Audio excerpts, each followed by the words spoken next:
Hi, I'm Greta Solomon and I'm a writing trainer and self-expression coach for creatives, bloggers and business people, and I help people to better express themselves in writing. Now, through this work, I really strongly believe that it's important to put yourself in your work, to be authentic. You know, we're living in the age of authenticity and it's vital to be real so that you connect with your readers. But putting that aside, my work over the past 10 years has seen me coach staff at some of the biggest corporations in the world in all kinds of industries, worked with students, with startups, with creatives, with entrepreneurs, with so many different types of people. And one thing that I found is that everybody is making the same mistakes.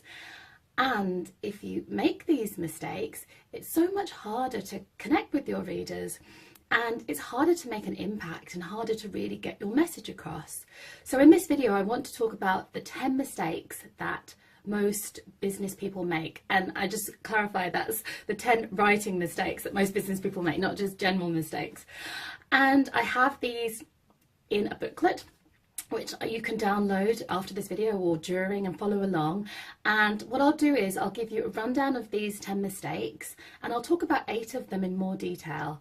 Mistakes 3 and 4 are a little bit more technical. It's probably better if you just have a look at those yourself if you choose.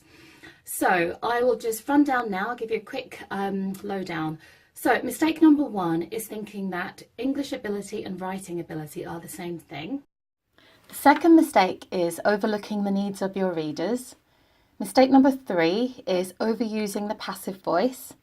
Mistake 4 is overusing nouns. Mistake 5 is using too many complicated words, sentences and insider jargon.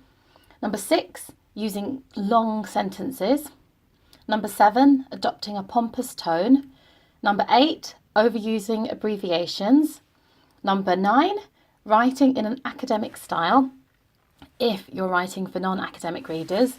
And number 10 is putting your main message at the end, or worse still, not including it at all, which is surprisingly easy to do. So I'll talk in a bit more detail about the first mistake. So I have worked with a lot of people for whom English is a second language, and they all used to say to me, oh, my English is not very good. I think I need to improve my English. I need to do some grammar lessons or some real work on getting a higher standard of English. I used to say to them, you really need to make peace with your level of English because that's not the problem. English skill and writing skill are two very different things. So you can get really good at English in a technical sense and still not be able to write well and still not be able to get your message across or influence your readers or help them to understand what it is you're trying to say.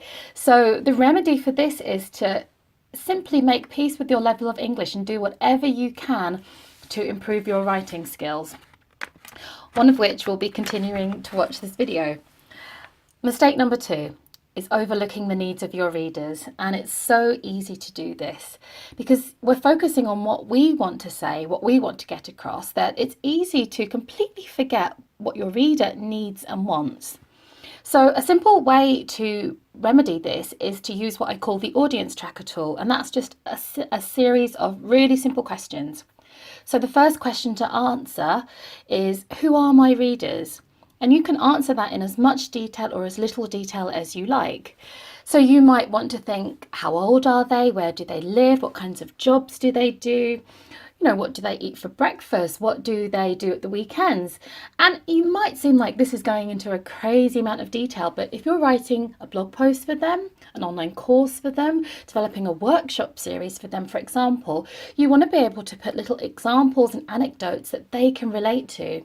So thinking about exactly who they are can help you do that. The second thing for any document is to think, how much do they actually know about what I'm writing about? We always overestimate how much people actually know. So thinking about what they really know can help you to pitch the information at the right level. How important is what you're writing to your readers? If it's essential for them, they're going to read it and they're going to be hooked. If not, you need to think of some ways to hook them in and make them realise that it's important. What will your readers look for in the document? Think about that and put that in. What's the most important thing to include?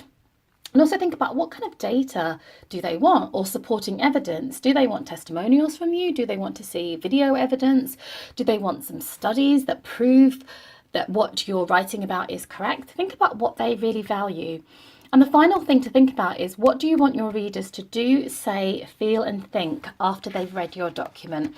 And that, I feel, is kind of like a magic question, because if you want them to say something, guide them to do it. If you want them to take an action, tell them, say, click here, read this next post, do this thing. Think, I want you to consider what they should also feel, and see if you can rework your document so that your readers get what they want.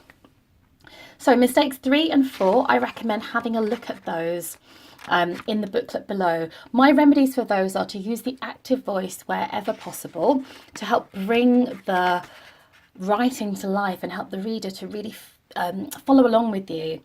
And to use verbs, which goes along with the active voice, instead of nouns. Instead of saying the name of things, tell people what to do. For example, that you want them to buy this thing, which can be a little bit, can feel a bit like very brave saying that, you know, wanting people to buy something, but you need to tell people what to do. So I recommend having a look at those in the booklet beneath this video. So mistake number 5, using too many complicated words, sentences and insider jargon. And this can be very easy to do if you're in an organisation or in a very particular industry, in a niche. You get so used to talking almost in a different language, because there are words and phrases that you know what they mean, your colleagues know, your peers know, but do your readers actually know? And the other side to that is that it's never a good idea to use complicated words because you think they will make you sound knowledgeable or seem intelligent or prove that you are a graduate or a master's or a PhD. It's never a good idea, because by doing that, your writing will conversely actually lack depth. And it'll be harder for your reader to warm to you and harder for you to say what you want to say. My solution is to keep your sentences really simple. And if you do have specific words and phrases that are jargony that you need to include, well, then you include them in those simple sentences, which makes them stand out and gives them more oomph anyway. So write in a clear, simple, spontaneous way, as if you're talking to the reader. You know, imagine what you would say if you're actually just talking to them and having a conversation, and aim to write like that. And it all comes back to who you're writing for. Who is your reader? You always have to apply your judgment to that. Mistake number 6, using long sentences. Now, this is something that is really common. And the simple solution is just to literally add more full stops. In business writing best practice, we say that you ought to have your sentences between 20 to 25 words long, no longer. And some studies have shown actually that when a sentence is longer than 34 words, the brain literally cannot process it and cannot properly read and understand it. And if you start watching out for this and looking for this in other people's work, you may find that people have sentences that are 60 words long, 70 words long, and it makes readers literally lose the plot. So if your sentences are too long, if you go and look through your work and see, oh, actually, I'm writing these long rambling odes as well, then it could be an indication that your thinking's a bit fuzzy around the area, that you're not as determined or as punchy in what you're saying. It could be that. Or, like I said, that you just need to add more full stops. And also consider to use short sentences as a writing tool. So if you want something to really stand out, put it in a short, sharp sentence. It could be 5 words, for example. That's your message that you want to say, and you put that clearly, simply and plainly. And then you have other longer sentences around that. And there's a whole sort of school of thought that I teach around that, which is about making sure your sentence length reflects the mood of what you're trying to say. If you're saying something that's very soft and flowing, then your sentences ought to be a little longer. If you're kind of hammering home a point, they should be a little shorter. So mistake number 7 is one that always surprises me, because most people, and I'm sure this includes you, wouldn't dream of being pompous or condescending when you're talking with a client or talking with your colleagues, but it's so easy to slip into that when you're writing. And a good way to remedy this is to think, what is my mission? What am I trying to do? And make your tone reflect that. If you're trying to connect, think, what kind of tone do I need? Oh, I need a friendlier tone. If you're trying to be instructive, you think you need a more instructive tone, but never looking down on the reader, always meeting them eye to eye, face to face. Mistake number 8, overusing abbreviations. And this is very common more in the corporate world. So I once had to edit a very, very long sales proposal. I guess essentially that's what it was, for a charity client who wanted funding to set up this amazing organisation in the developing world. But the trouble was, there were so many abbreviations. Every sentence had an abbreviation, and he had literally included a glossary of these at the end, expecting me to read the text, flip to the glossary, read, flip, to understand what anything was saying. To understand anything in the text, rather. Now, that is an extreme example, but it's really easy to confuse, frustrate, and alienate readers if you do include too many abbreviations. So the remedy is to use them sparingly to help your readers. Again, think about what they do know. Abbreviations that they're totally comfortable with, totally know, and use regularly are fine, because then you're not taxing their brain by including them. But if these are abbreviations that you and your colleagues use, or you and your clients use, that new people or outside people might not understand, then think twice. It comes back again to thinking, what do my readers want? Okay, so we're just wrapping up here with last 2 mistakes. Mistake number 9, writing in an academic style for non-academic readers. Now, at university, you get extra marks for being ambivalent, for not committing to a point of view, for being impartial, referencing the work of, the giants that have stood before you. But we are writing for business, writing to connect. And we don't want to do that. We want to be bold, straightforward, and direct. Try as best you can to be plain, to be simple, and to say exactly what you mean. If you're not sure what you mean, then say that.